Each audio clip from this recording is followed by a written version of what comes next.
دوستان تا حالا شده بخواید مخمر ماست رو نگه دارید ولی ندونید چطور؟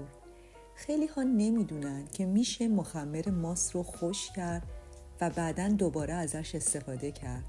امروز قراره این روش ساده و کاربردی رو با هم یاد بگیریم. استفاده از این روش چندین مرحله داره.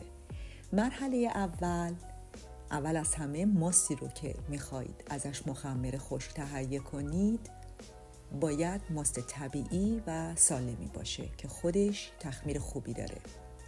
این ماست رو روی یه پارچه نخی تمیز نازک میریزیم، داخل صافی قرار میدیم تا به آب اضافیش گرفته بشه.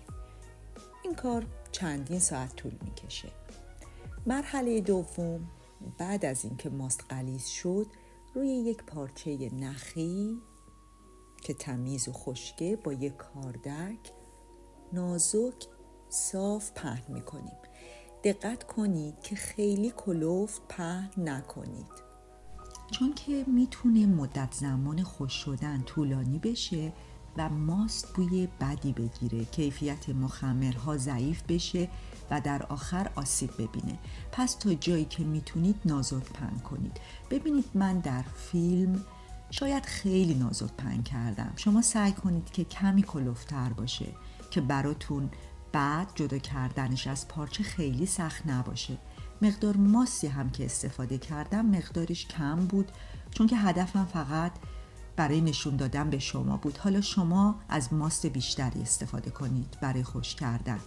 زیر دستمال هم برای راحتی کار یک کاغذ کیک پذیر روغنی بذارید که رطوبت دستمال رو بگیره، ولی بعد حتما از روی کاغذ بردارید و روی سطحی بذارید که از زیر و روی هوا جریان داشته باشه.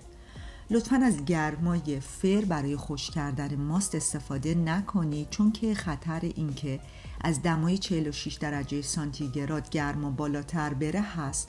پس مثل من در محیط اتاق خشک کنید. همین که محیط خشک با گرمای معمولی اتاق باشه کافیه. برای من چون خیلی نازک بود 1 شب تا صبح طول کشید. حالا برای شما شاید اگر کمی ماست کلفتر باشه چند ساعتی بیشتر طول بکشه. اگر هم از گرد و غبار اتاق مطمئن نیستید با یک آبکش سوراخدار روی ماست رو بپوشونید.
وقتی که ماست کاملا خشک و شکننده شد، اول پارچه رو در دستتون بگیرید، پارچه رو خرد کنید تا ماست خشک شده از اطراف ترک بخوره و بعد هم سعی کنید با یک کاردک مناسب ماست خشک شده رو از روی پارچه جدا کنید. من خیلی نازک پهن کردم، کمی سعی بیشتری برای جدا کردنش کردم، ولی شما با توصیه های من وقتی ماست رو کمی کلفتر پهن کنید کارتون راحت تر میشه، ولی فقط توجه کنید که خیلی کلفت نباشه، چون بعد تمام کارتون خراب میشه.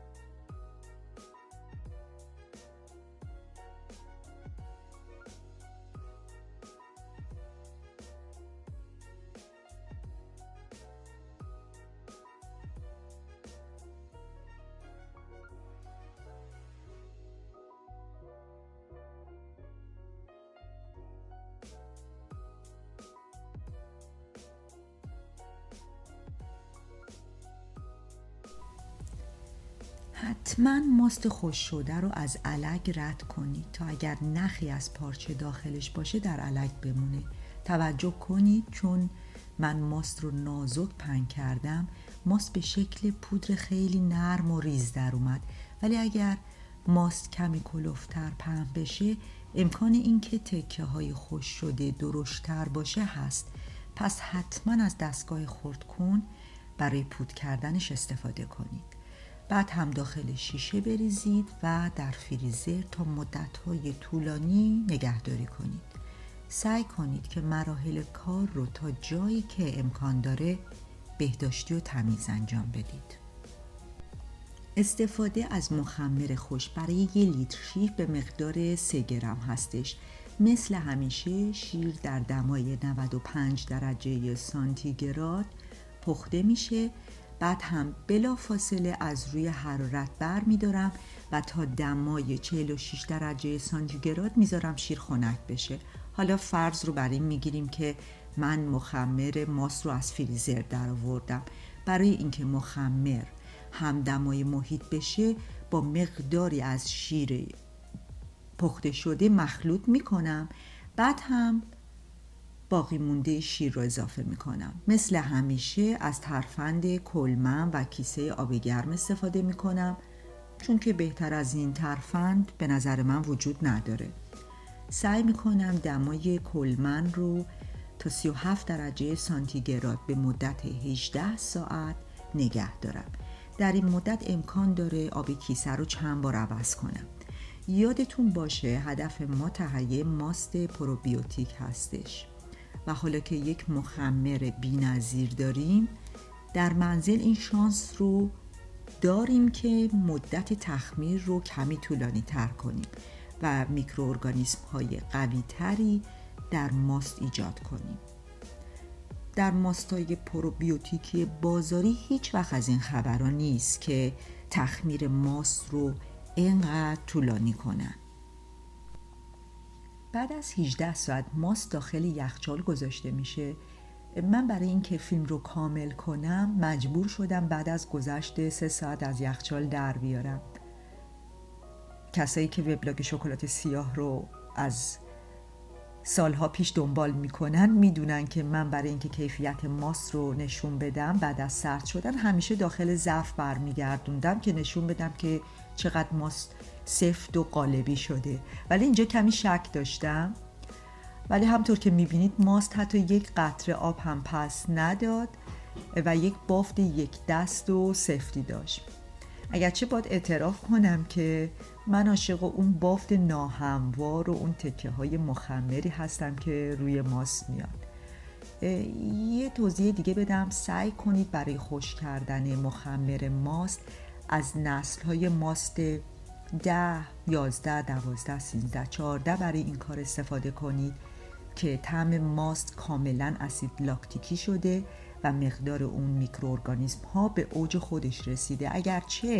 اگر حالا شما بخواهید نسل 7 یا 6 استفاده کنید اتفاق بدی نمیفته، ولی بدونید که از نسل های بالاتر ماست کاملا اسید لاکتیکی شده، طعم ترشتری داره. اگر که دوست داشتید از نسل‌های بالاتر استفاده کنید. دوستان میدونستید که پودر مخمرهای ماست‌های صنعتی 10 گرمش تا 10 یورو و در نوع پروبیوتیکش تا 15 یورو فروخته میشه، اونم با کیفیت‌های ضعیف. حالا شما ماست پودر خوش شده ماست پروبیوتیک خودتون رو دارید. من که عاشق تجربه کردن و پیدا کردن اون چیزهای خاص هستم. همه این دستورها رو هم خودم با دقت امتحان کردم تا بهترین نتیجه رو بگیرم. جای دیگه نمیتونید این دستورها و روشها رو پیدا کنید چون از دل تجربه های شخصی خودمه. حالا اگر این ویدیو براتون مفید بود و دوست داشتید از این نوع محتوا بیشتر ببینید، خوشحال میشم همراه بشید و کانال رو دنبال کنید. نظراتتون برام خیلی مهمه، پس حتما برام بنویسید. تا بعد دوستان.